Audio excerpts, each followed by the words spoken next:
안녕하세요. 회복의 교회 김민호 목사입니다. 5번째 시간입니다. 지난 시간 조금 어려웠죠? 어려워도 어쩔 수 없어요. 이 부분은 조금 여러분들이 좀 인내하셔야 되고, 물론 어렵지 않았을 거라고 생각을 했습니다. 왜냐하면 제가 탁월하니까. 예, 농담이고요. 자, 우리가 지난 시간에 강의했던 게 약간 좀 어려운 부분이 좀 있었을 것이라고 생각이 들어서 좀 의문 나는 거 있으면 좀 제가 질문을 받겠습니다.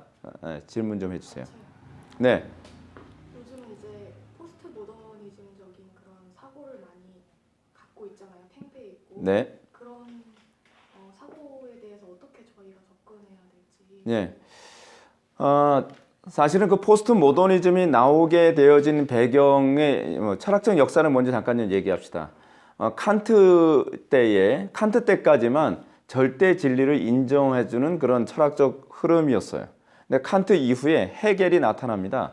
헤겔이 나타나면서 헤겔의 접근 방식이 뭐냐면 절대 진리는 없다. 모든 것은 다 변증법적이다. 그러니까 정반합에 의해서 진리는 진화하는 것이지 절대적인 진리가 있는 것은 아니다라고 생각을 하게 됐습니다.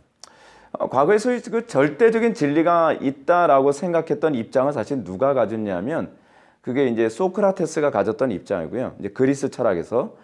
그리고 진리는 상대적인 것이다라고 생각을 하고 그렇게 주장했던 사람들이 사실은 소피스트였습니다. 그러니까 소피스트가 되면 대표적인 사람이 누구냐면 프로타고라스 같은 사람이거든요. 근데 프로타고라스 같은 경우에는 인간은 만물의 척도다라고 했을 때 그 인간이라고 했을 때 그 인간이 더 맨이 아닙니다. 더 맨이 아니라 어맨이죠. 무슨 얘기냐면 개별적 인간이 다 나름대로의 진리를 가지고 있다라고 생각한 거예요. 그러니까 개별적 인간이 척도라고 생각한 거죠. 근데 그리스 철학에서 프로타고라스 같은 이런 소피스트들이 각 개개인이 진리다. 이거 요즘 사실은 포스트 모더니즘이 옛날에도 이미 있었던 거거든요. 소피스트들도 이미 다 상대주의자들이었어요. 근데 상대주의를 대처하는 방식은요. 성경의 접근 방식이나 그리스 철학의 접근 방식이나 똑같습니다. 기준을 잡아주는 거였어요. 그러니까 제가 그리스 철학을 좀 말씀드릴게요. 소피스트들은 상대적인 진리를 얘기합니다. 그럴 때 소크라테스는 그 소피스트들한테 어떤 식으로 접근하냐 하면 상대적인 것이 결코 정답일 수 없다는 것을 절대적인 기준으로 계속 제시를 합니다. 근데 절대적인 기준을 제시하게 되면 상대적인 것이 사실은 모순이라는 것이 점점 드러나게 되어 있어요.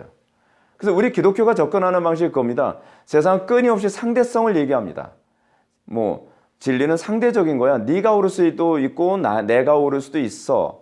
소위 그런 관점으로 나온 신학적 사조가 있죠. 실존주의입니다. 실존주의는 어떻습니까? 한 성경을 보면서 이 성경이 내가 읽으면서 내가 느낀 것과 네가 느낀 것이 달라도 다 진리일 수 있다라고 생각하는 그런 관점 아닌가요? 그렇죠? 근데 이것에 대한 해결 방식을 솔루션을 사실 코넬리우스 반틸 같은 신학자들은 어떻게 얘기하냐면 절대 기준을 제시해 주는 거라는 거예요. 문제는 지금 기독교가 이런 어떤 교리 전쟁에서 뒤로 밀리는 이유가 뭐냐면 교리를 안 가르쳐서 그래요. 절대적인 기준을 가르쳐 주면 그 다음에 상대적인 것은 물러가게 되어 있습니다. 이거 마치 빛이 들어오지 않으니까 어둠이 영향력을 행사하는 것과 같아요. 근데 절대 기준이 딱 잡히기 시작하면 상대적인 것은 힘을 잃어버립니다. 그러니까 이 기독교 신앙의 핵심이 뭐죠? 진리 선포예요. 어차피 세상은요, 모든 것에 대한 이 절대 진리를 사실 확신하지 못합니다. 확신하지 못하는 데에 이 절대 진리를 외치게 됐을 때에 상대적인 것들이 사실은 힘을 잃기 시작을 합니다. 문제는 기독교가 절대 진리에 대한 확신을 갖고 있지 못해서 당당하게 외치지 못한다는 게 문제였죠. 어느 시대든지 소피스트들은 끊임없이 기독교를 공격해왔거든요. 근데 기독교를 공격해오는 소피스트들한테 절대 진리를 강력하게 외쳤을 때 그들이 다 무너졌습니다. 이건 교회사가 입증하는 거거든요. 예, 이렇게 이해하시면 될 거라고 생각합니다. 네. 계속 진도 한번 나가볼까요? 우리가 지난 시간에 실존론에 관해서 배웠죠? 실존론 뭐라고요? 참으로 실제하는 것은 무엇인가? 이해하기 쉽게 제가 이렇게 말씀드립니다. 참으로 존재하는 것은 무엇인가? 참으로 존재하는 것을 소위 유심론자들은 어떻게 생각했다고요? 마음, 정신이 존재한다. 그 정신이 신 역할을 하는 거죠. 그렇죠? 이거 잘 들으셔야 됩니다. 정신이 신 역할을 해요. 그 유물론자들은 어떻게 생각하죠? 물질이. 근데 여기서 이 물질이라고 하는 부분에 대해서 좀 잠깐 생각을 해야 돼요. 제가 지난 시간에 제가 깜빡 잊고 제가 그 말씀 못 드렸는데 이 유물론자들은요. 물질이 모든 것에 있어서 참으로 존재하는 것이 무엇인가를 설명해 준다고 생각을 합니다. 근데 이 물질에 무엇이 포함되냐면 자, 유물론자들. 이 유물론과 관련해서 우리가 좀 이해해야 될 부분이 있어요. 그것이 뭐냐면 이 성선설과 성악설을 좀 제가 좀 얘기를 좀 했어야 됐어요. 예, 이 부분을 제가 지난 시간에 했어야 되는데 얘기를 못했죠. 성선설과 성악설에 있을 때 성선설을 주장한 대표적인 그 사람이 누군가요? 이 동양 철학에서요. 맹자죠. 맹자가 성선설을 주장했습니다. 근데 이 성선설을 주장하는 이 맹자의 접근 방식이요. 성선설. 굉장히 흥미롭습니다. 맹자는 이렇게 생각합니다. 이 유물론의 접근 방식과 굉장히 똑같아요. 인간의 본성은 선천적으로 다 선하게 태어났다라고 그렇게 생각을 합니다. 그러면 이제 한 가지 문제가 생기죠. 선천적으로 선하게 태어났는데 인간이 왜 죄를 짓느냐에 관한 문제가 생기죠. 그 죄를 짓는 문제를 이렇게 생각합니다. 물질에 대한 욕심 때문에. 그 좀 더 제가 쉽게 이해를 해드릴게요. 그냥 소위 오늘날 유물론자들 얘기하는 것처럼 사회 구조가 이 사람을 악하게 만들었어라고 얘기하는 거예요. 사람은 원래 다 태어날 때 선하게 태어났는데 가정 환경 때문에 얘가 악해진 거고 사회 구조 때문에 악해진 거고 그렇지 않으면은 국가의 제도가 잘못돼서 악해진 거야 라고 하죠. 그럼 이제 소위 성선설 하게 되면은 이 사람들이 항상 관심을 가는 게 뭐냐면 다 남 탓으로 가는 거예요. 왜냐하면 나는 선하니까. 내가 선하다는 거 제가 항상 말씀드리죠. 거기에 전제를 놓기 시작을 하면은 그 다음엔 내 삶의 모든 불행은 남이 만들어 놓은 거예요. 그렇죠? 여러분들 그 헐리우드 영화 중에서 Good Will Hunting이라고 하는 영화가 있습니다. 로빈 윌리엄스하고 맷 데이먼이 이제 주인공으로 나왔던 영화인데 맷 데이먼이 굉장히 불우한 환경에서 살았는데 맷 데이먼이 굉장히 수학을 굉장히 잘하는 사람으로 나옵니다. 근데 굉장히 자기 인생은 불행하다고 생각을 하죠. 근데 로빈 윌리엄스가 뭐라 얘기하냐면 넌 잘못한 게 없어. 넌 잘못한 게 없어. 잘못한 건 주변이야. 근데 여러분 이게 굉장히 위험한 얘기거든요. 이게 소위 성선설적 접근입니다. 이게 이제 우리 기독교 역사 안에서도 이런 성선설을 주장한 사람이 있죠. 그 사람이 누굽니까? 펠라기우스라고 하는 사람이죠. 펠라기우스는 인간은 선하게 태어났다. 근데 인간이 선하게 태어났다라고 하게 되면 내가 저지르는 모든 악과 죄에 대한 책임은 나에게서 없습니다. 주변으로 돌아가죠. 이게 성선설의 문제죠. 그리고 이것이 오늘날 유물론자들이 주로 접근하는 방식이죠. 사회 구조를 탓하고 가정을 탓하고 그죠? 근데 이 성악설이 또 있죠. 성악설을 주장한 대표적인 사람이 누굽니까? 예, 순자. 성이 이 씨는 아니죠.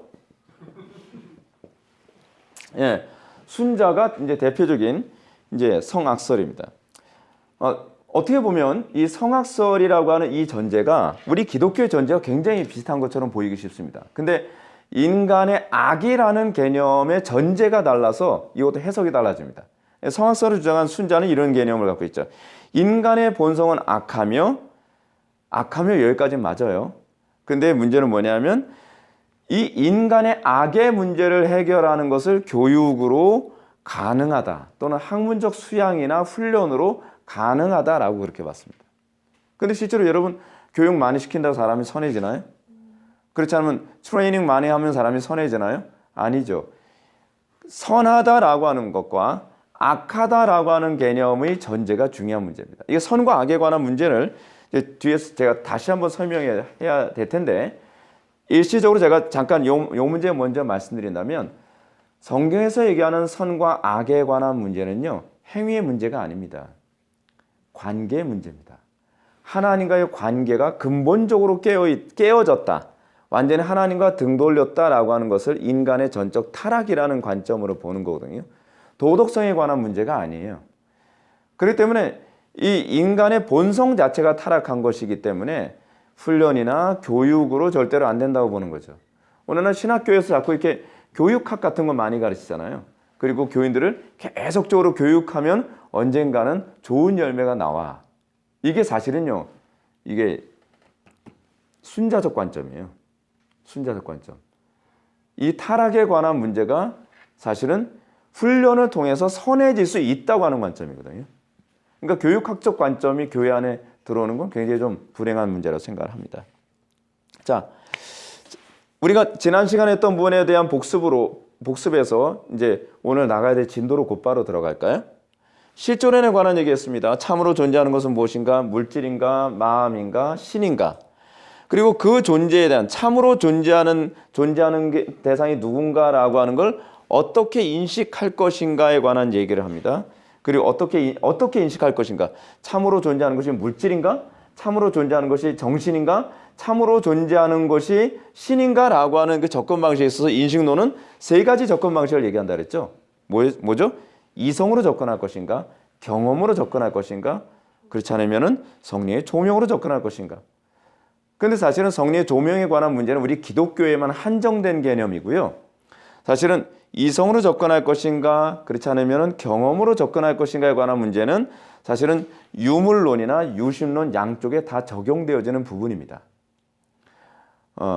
근데 문제는 뭐냐면 그 다음에 나타난 것이 뭐냐, 인식론 다음에 나오는 것이 가치론이죠. 이 가치론 했을 때 가치론 안에 두 가지가 포함됩니다. 하나는 무엇이냐면 윤리학이고요. 에틱스죠. 하나는 미학입니다. 그러니까 여러분들 이런 게 있잖아요. 내가 인식한 것을 외적으로 표현하는 방식이 있는데요. 그것이 윤리로 나와요. 이 얘기는 역으로 돌아가게 되면 그 사람의 윤리를 보면 그 사람은 어떤 인식을 가지고 있고 그 사람은 어떤 존재를 참으로 실제하는 존재라고 보고 있느냐를 검증할 수 있는 근거예요. 예수님이 뭐라고 말씀하시죠? 열매로 나무를 알리라. 열매로 뿌리를 알 수 있다는 거죠. 이게 사실은 코넬리우스 반틸의 접근 방식으로 제가 여러분한테 말씀드리는 건데, 실제로 그래서 그 사람이 예를 들어서 미학을 한번 먼저 얘기해 볼까요? 어떤 사람이 나는 예수 믿어요 라고, 정말 하나님 사랑해요 라고 얘기를 합니다. 근데 막 락으로 하나님을 찬양하고 뉴에이지로 하나님을 찬양하고 막 그런단 말이에요. 근데 그거는 사실 접근 방식상 문제가 있어요. 왜냐하면 락이라고 하는 장르 자체가 성행위를 더 강화시키기 위해서 만든 음악이고요. 뉴에이지 음악 같은 경우에는 소위 그 명상을 위해서 만들어진 음악이죠. 헤비메탈, 데스메탈 같은 경우 또는 힙합이나 테크노 같은 경우에는 이 모든 것들이 인간의 타락한 본성을 자극하기 위해서 만들어진 음악이란 말이에요. 근데 자기는 이런 것을 통해서 하나님을 찬양하는 것이 너무 좋다라고 한다면 그럼 우리는 이렇게 질문을 던지게 되는 거죠. 그럼 당신이 인식하는 하나님은 어떤 하나님이야? 라고 우리는 역으로 질문을 던질 수가 있죠.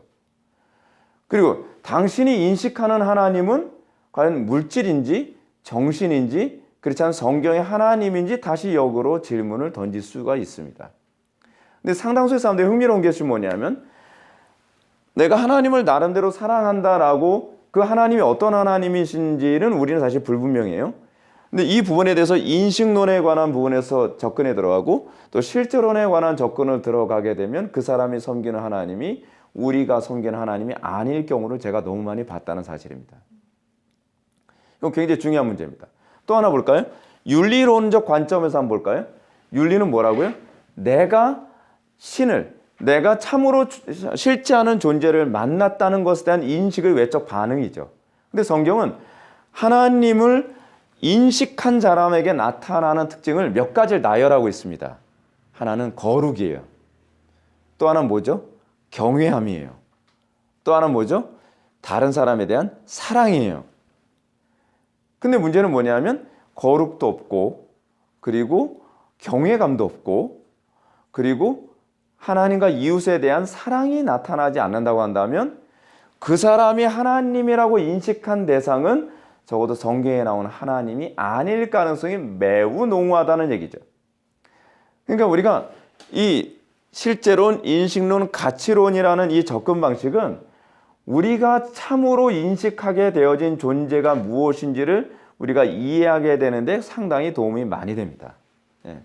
제가 계속적으로 여러분들한테 전제를 얘기하는데 이제까지 제가 전제에 의해서 어떻게 우리가 접근에 들어가느냐를 얘기했다면 지금 제가 여러분들한테 말씀드린 건 외부에 나타난 열매, 외적으로 나타난 어떤 그들의 윤리나 그들의 미학적 행위를 통해서 우리는 그 사람의 인식과 그 사람의 실제론에 대한 이 근원을 우리가 좀 파헤칠 수 있는 이런 접근 방식이 있다는 사실입니다. 뭐 미학은 뭐 사실 음악만 있는 게 아니죠. 예를 들어서 그림에도 이제 미학이 있죠. 그렇죠? 그림도 있고 여러 가지 뭐 그 어떤 사람이 또 그렇게 생각하잖아요. 하나님을 춤으로 막 그 섬길 수 있다. 뭐 생각하는. 근데 이런 부분과 관련된 미학적 접근이 출애굽기 32장에서 황금송아지 사건으로 또 나타난 적이 있었죠. 하나님을 춤추며 유흥적 방식으로 하나님을 섬길 수 있다고 생각한 하나님에 대한 인식의 문제죠. 근데 하나님은 사실 그렇게 섬길 수 없거든요. 하나님을 섬기는 건 어떻게 하죠? 경외함으로, 두렵고 떨림으로, 그리고 주의 계명을 지킴으로. 그게 이제 소위 모세가 시내산에 올라갔습니다. 참으로 실제하는 분을 시내산에서 만나고 거기서 인식을 했습니다. 그 인식하고 난 모세가 들고 내려온 것이 무엇이었죠? 십계명 돌판이었죠. 그게 인식의 결과입니다. 그게 바로 뭐예요? 가치론이죠.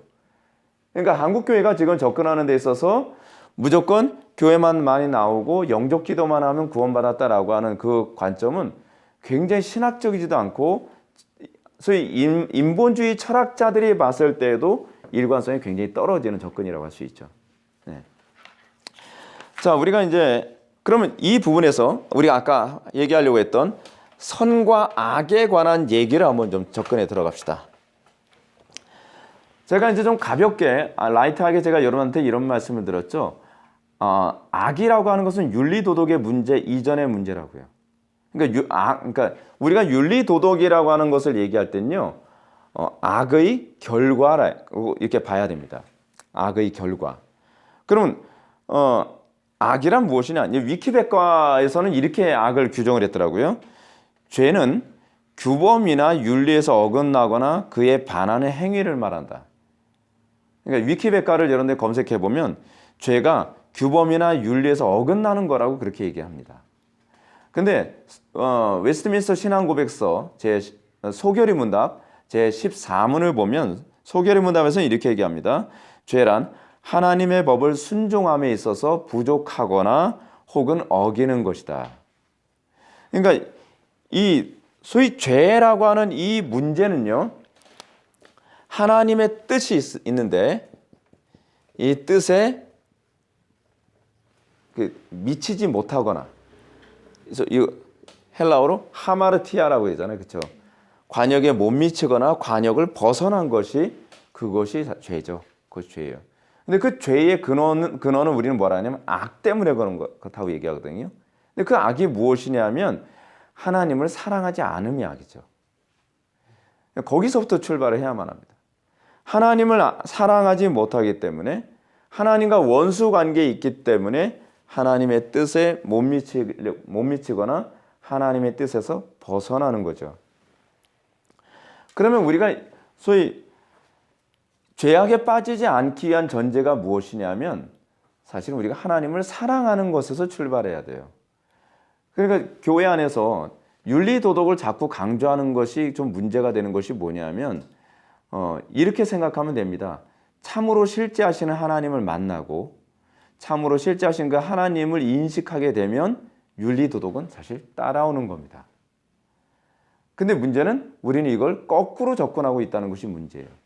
이것이 소위 전형적인 인본주의적 접근이거든요. 우리가 윤리를 많이 행하면 그것을 통해 구원을 얻을 수 있다고 생각하는 접근 방식 있죠. 그거는 별로 성경적이지 않습니다. 성경의 항상 관심이 무엇이냐면 죄인이 하나님을 만나게 하는 겁니다. 코넬리우스 반틸이 이런 얘기합니다. 우리 사람의 눈에는 죄의 콩꺼풀이 씌어 있어서 그 콩꺼풀이 벗겨지기 전에는 죄를 알 수 없다. 인간이 하나님과 원수 관계에 있다 보니까 인간의 눈에는 죄악의 콩꺼풀이 사실 씌워져 있습니다. 그래서 이것이 죄인지 아닌지 몰라요. 죄인지 아닌지 알게 하는 것이 뭐냐면 전제죠. 항상 여러분 전제가 무너지면은 절대로 아무런 솔루션이 우리에게 주어지지 않습니다. 제가 이제 계속적으로 강조할 건데 이제 귀에 못이 박히도록 강조할 건데 전제가 중요합니다. 전제는 뭐예요? 기독교인이 된다는 건 뭘 얘기하는 거죠? 도덕적인 존재가 된다는 얘기가 아닙니다. 하나님과 화해한 존재라는 겁니다. 하나님과 화해한 존재가 되면 그 다음엔 윤리 도덕이 따라오는 거죠. 예. 자, 따라서 칼빈 선생은 말하기를 이렇게 얘기합니다. 하나님을 알지 못하면 자신을 알 수 없다. 자, 이 표현을 한번 이렇게 생각해 볼까요? 하나님을 인식하지 못하고서는 자신을 인식할 수 없다고 얘기할 수 있죠. 왜 어떻게 하나님을 알아야 나를 안다고 얘기하죠? 자, 여기서 이 인식론에 관한 문제를 제가 잠깐 또 얘기할게요. 기독교는 하나님을 알아야 나를 알 수 있다라고 얘기합니다. 근데요, 소위 그 영지주의자들은 그렇게 생각하지 않습니다. 나를 알아간 만큼 우리는 어떻게 해요? 우리는 신이 된다라고 생각해요. 나에게서 어디로 가요? 내가 신이 된다라는 관점으로 가요. 정반대죠. 네. 자, 그렇게 되면 하나님을 알아야 나를 안다는 관점과 나를 알아야 신이 된다는 관점은 어떤 차이냐면 소위 원본이 누구냐에 관한 문제가 되는 거예요. 하나님이 원본이기 때문에 원본 대신 하나님을 보니까 내가 얼마나 타락한 존재인지 알겠더라라고 이렇게 접근하는 거죠. 근데 소위 영지주의나 해결주의나 그렇지 않으면 소위 관념론자들, 소위 정신이 곧 신이다라고 하는 신플라톤주의자들이 보는 관점에서는 나를 알면 내가 신이 된다라고 보는 거예요. 그래서 이 사람들의 관점은 어떠냐면 항상 명상이나 체험을 중요시합니다. 그러니까 기독교는 명상이 아니죠. 가톨릭에서 얘기하는 소위 관상기도 같은 경우는 이쪽의 명상적 개념입니다. 관상은 소위 기독교는 우리가 하나님께 우리의 마음을 올려드리는 거라고 한다면 관상은 내가 신이라는 것을 깨달아가는 거예요. 그것이 신플라톤주의에서 얘기하는 관상의 개념이에요. 그런데 이 관상에 관한 개념이 이 신플라톤주의적 관점이 어디로 가냐면 로마 가톨릭으로 가죠. 그리고 이 신플라톤주의 관점이 이미 2세기 때 BC 2세기 때 오리겐에게 갑니다. 근데 오리겐이 누구한테 영향을 받냐면 제가 방금 말씀드렸던 영지주의자들한테 가죠. 아, 이 좀 어려워지네. 근데 알아야 돼요. 알아야 됩니다. 이 영향이 사실은 가톨릭에 들어가고 그래서 가톨릭을 이방 종교라고 얘기하는 이유가 뭐냐면 가톨릭이 소위 이런 영지주의나 신플라톤주의의 체계 위에 성경의 용어를 갖다 붙였기 때문에 그렇습니다.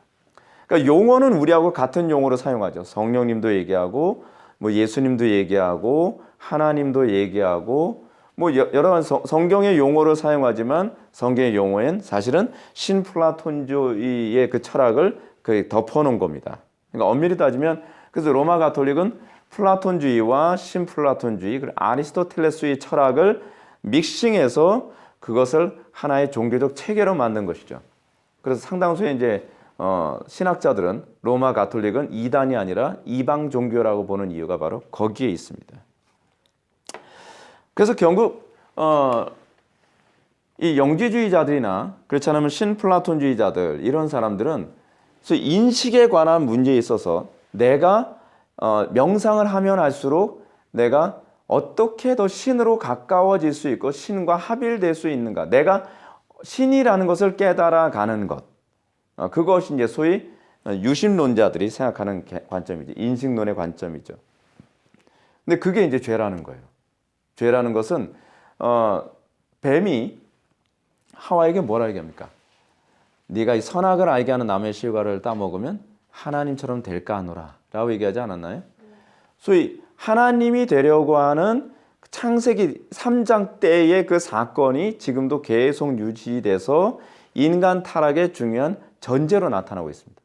우린 끊임없이 신이 되고자 하는 것. 그럼 내가 신이라는 것을 사탄은 끊임없이 지금도 속삭이고 있는 거죠. 네가 하나님이라는 걸 깨닫는 것. 이것이 바로 영지라는 거예요. 영적 지식이라는 거죠. 영적 지식. 그렇게 돼가는 겁니다. 자, 죄악에 관한 문제가 그러니까 근본이 타락하게 되면 여러분 악이 뭐라고요? 악, 선 그러니까 진정한 선이신 하나님으로부터 떨어져 나간 상태거든요. 그게 악입니다. 그렇게 되면 악한 상태에서 나오는 것이 뭐죠? 죄가 나오는 거죠. 죄. 자, 제가 지금 계속적으로 전제를 얘기합니다. 하나님으로부터 떨어져 나간 이 악한 상태를 해결하지 않고 여전히 악이 죄를 만드는 구조 안에서 우리의 윤리도덕을 바꾸려고 해봐야 소용이 없다는 겁니다. 그래서 이것이 이런 식의 접근하는 것을 우리는 뭐라고 얘기하냐면 금욕주의라고 얘기하는 거죠. 금욕주의. 근본적으로 여러분 죄를 끊는 방법이 무엇인가요? 이렇게 얘기합시다. 물이 나오는 물의 근원이 오염됐다고 칩시다. 오염된 상태에서는 나오는 모든 물은 다 더러운 물이 나올 수밖에 없죠. 그럼 이 더러운 물이 나오지 않도록 만들려면 근원을 개혁하는 거죠. 이거 다시 얘기하면 또 전제라고 얘기할 수 있습니다. 그렇죠? 이 근원이 뭐냐는 거예요. 하나님과의 관계라는 거죠. 근데 모든 철학들은 이 근원을 무시합니다. 인간적으로 어떻게 인간은 선해질 수 있고 인간은 어떻게 하나님처럼 될 수 있느냐로 가는 거죠. 그래서 거기엔 구원이 나오지가 않습니다. 그래서 기독교의 구원은 결국 이 전제를 바꾸는 거거든요. 그러니까 윤리 도덕적으로 잘 살아야 된다, 율법을 지켜야 된다라고 가르치는 것이 아니라 율법을 지킬 수 있는 근원, 이 전제를 바꿔주시겠다는 겁니다. 본성을 바꿔주겠다는 거예요. 인간이 타락했기 때문에 하나님께서 타락한 인간의 본성을 다시 회복시켜주면 그러면 거룩하게 되고 그리고 윤리도덕을 지키게 된다는 얘기입니다. 이것이 이제 기독교와 다른 이방 철학의 접근 방식의 전제의 차이죠. 이 시간은 여기까지만 하도록 하겠습니다. 감사합니다.